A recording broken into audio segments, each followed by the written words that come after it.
How you doing today, Wayne? This heat is elite, and we hitting about 103. So you tell me how we feeling. I'm thankful to be out here to be, you know, to have work, but I'm getting worked by this heat since I stepped out, since my feet hit the pavement. Early this morning, I was sweating, 7 a.m.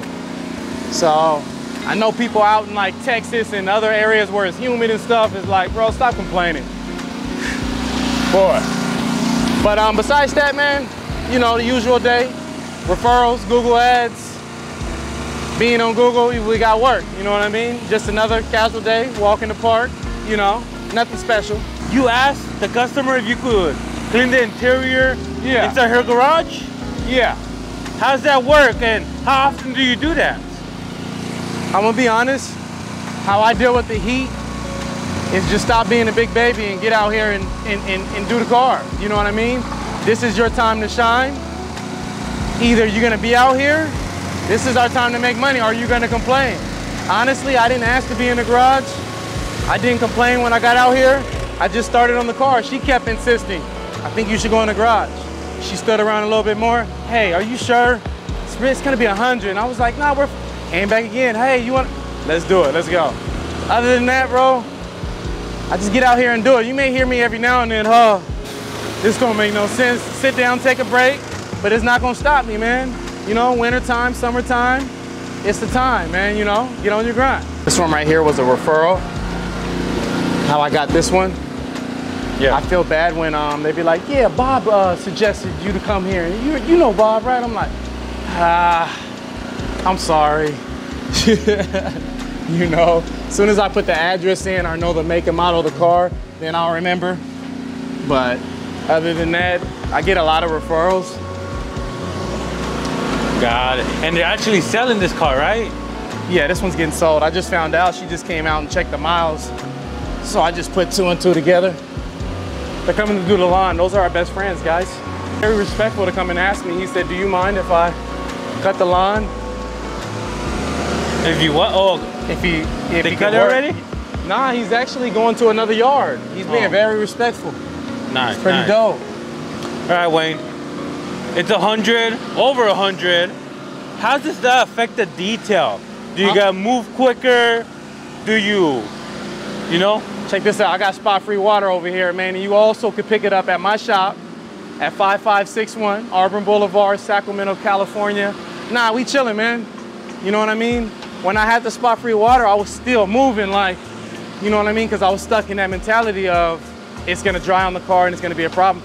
But now, as y'all can see, it's kind of drying a little bit, but I still put my drying aid on after because the soap could dry in.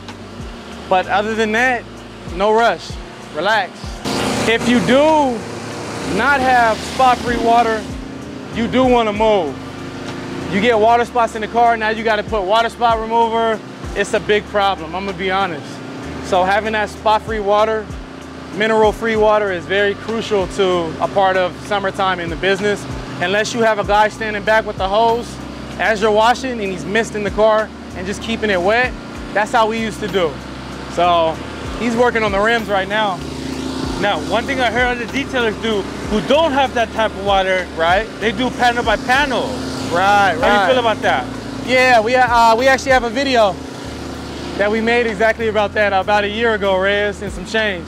So yeah, panel by panel, especially the big trucks. You soap down the whole car and try to get to it all, it's gonna dry by the time you get back to the other side. It's bad. So, spot-free water. Come pick it up from me. Now, during the summer, yep, should a detailer have help to move faster?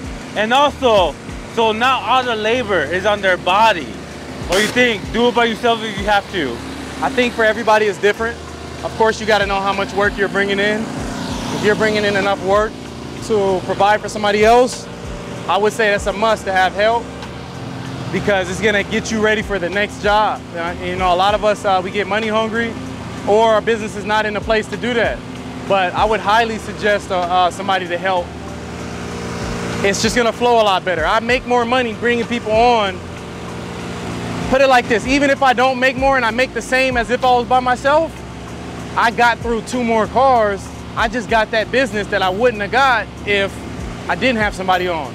So just think about that. You invested into somebody else and it became a reoccurring. You wouldn't have did it by yourself. Think about that. So really the benefit would be later on down the line, not at that moment. So it's an investment like you invested into your business. Like for example, this customer you got from another customer. What if you never had the chance to detail that customer? There it is. I wouldn't be here. It's a whole chain. Yeah, I hear you.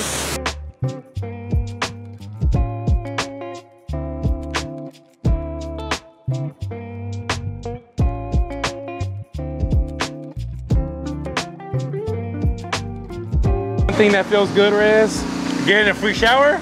that, of course. I always mess with the guys. I say that if you ain't missing me while we're working, you don't care about me. This whole time you got the wife, you can shoot me a couple. You know what I mean?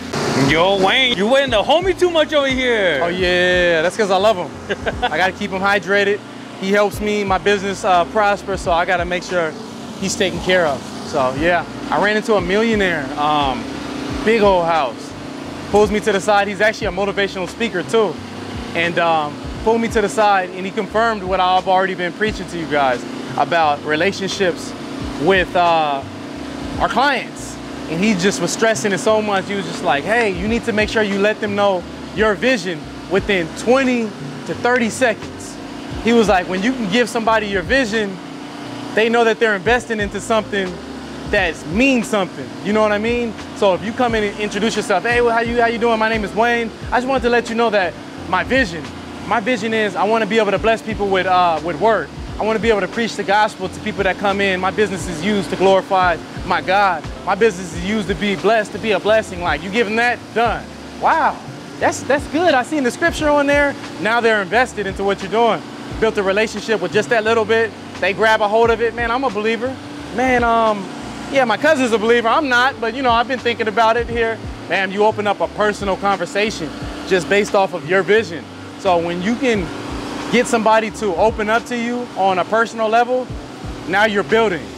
Now when you make it just business, hey, how you doing? I'm here to do your car. Thank you for the key. Is there anything you want to point out? Yep, all right, have a good one. Like, that's not personal, you know what I mean? Get in there, find a little bit of time to jump in and jump out. That's the best way to build your business. I would say more than anything besides Christ, putting Christ first in there. That's it. So if you can find that, you got it. And also my clients, they enjoy my company so much. I've been invited in to eat. I've been invited to hang out with me, my wife, and the other guy and their wife. There's so many people that are reaching out like that want to build a relationship other than just detailing, because they see that, you know, you're a really cool person and it's not just work. There are a lot of people I still need to get back to because of so much work, and they're probably thinking that I don't want to hang out with them, you know what I mean? So just to hear that somebody reach out and say, hey, would you like to go out to eat? Like, that just lets you know that, wow, your business is being built with the foundation of friendship and way more than just work. So yeah, I just wanted to share that. All right, Wayne, so one thing I want to talk about is summer, busiest season for detailers, Right? but the harshest conditions, Right? Do you try to stop at a certain time? How do you try to balance that workload when you're getting a lot of work? I don't stop. I get blacker, and more blacker. You know what I mean? Check me out. You see that? That's my real shade right there. And you check me out down here, you know what I mean? I don't stop. I don't let the heat stop me. Like I said before in the previous video, if you don't want to do it, I'll be there to do it. Call on me, you know what I mean? Sometimes the heat is too much for people. They can't stand it. Me, I got a vision and a goal, and I can't let nothing stop that, whether it be too cold, too hot. I just do it. People are like, hey, why don't you just stop around 1 or 2? Like, no, not at all. But how do you stay energized, hydrated? I got an ice chest in the van. That's You it? know? The ice chest, we missed each other, brakes, shade, and sometimes we don't have any one of those. Sometimes I left the ice chest, no shade, we out in the desert, no store around, and sometimes we just gotta suck it up and just get it done. Yep. Like, you ever have anybody fainting on you? Faint? Oh, nah, none of that. I've had somebody complain and sit down, call off and go home, but not full-fledged, just faint in front of me. Nah. Almost though, almost. I've almost passed out before. I just sat my butt down, took a break, and went right back at it. But just stay hydrated, man, as simple as that.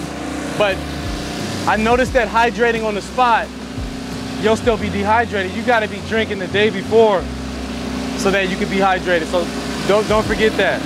Hey Wayne, so there's a lot of detailers out there who can't handle the heat. They want to stop at 1 p.m. like you mentioned. Yeah. Is there any hope for them to really grow their detailing business? Or is it just gonna take longer? Or if you're not willing to tough it out, this may not be the job for you? What would you tell them? A youngster, 19, 20-year-old, says, Wayne, I don't like working past 1 p.m. It's too hot. This what I'm gonna say. And you can answer the question for yourself. And I'm gonna speak for me. Let's say I'm out doing 5 to 8 cars a day, right? And then you're coming out and you're doing 2 cars because you wanna beat the heat. Who do you think is gonna grow more? You know what I mean? They're touching way more customers, which leads to more and more because they're out there getting it in the heat. So somebody can outwork you, outgrow you, outstar rating you, out just everything because they're out there doing it. So you tell me in the comments down below who's gonna grow more. I believe the guy that's out there not complaining and finding ways to defeat the elements and, you know, canopies and misting each other and water and taking breaks and just grinding, getting through it. Why would that stop you? We got ways to prevent the heat. You know what I mean? So you tell me. All right, and that's a wrap for this video, you guys. We're gonna go and make the next video. And I appreciate you guys tuning in. Comments, subscribe, like. You guys know what to do with it. We out.